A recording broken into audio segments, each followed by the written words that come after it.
Stakeholders in women's rights have renewed calls for stronger female inclusion in Nigeria's political leadership, stressing that the exclusion of women undermines national stability and development. Delivering a keynote at the SHAPE Stakeholder Summit in Abuja, the national lead advocate of the Handshake movement, Comrade Ibrahim Wala, decried the low representation of women in governance despite making up half of the country's population.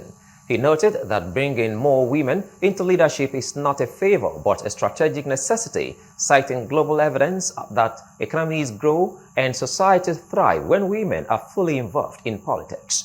Wala urged political leaders to enforce gender quotas, provide funding for female aspirants, and dismantle violent, money-driven political structures that discourage women's participation. Other stakeholders also lamented the underrepresentation of women in political leadership, calling for urgent implementation of the 35% affirmative to strengthen women's participation ahead of the 2027 general elections. It requires a handshake of collective responsibility. To our political leaders and institutions, this is what we can do. The time for tokenism is over.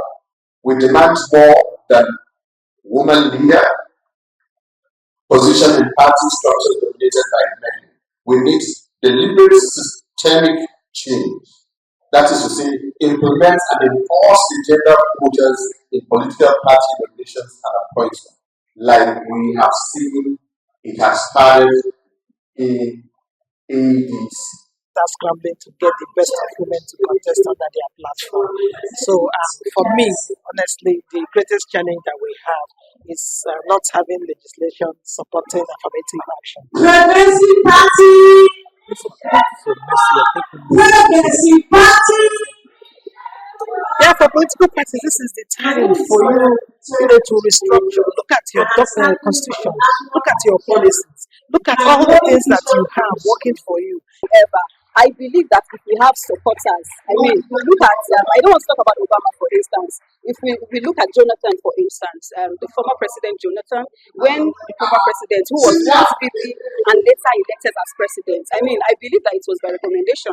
He was not really known in political structure or system before he came into politics. So I believe that the same thing can also happen.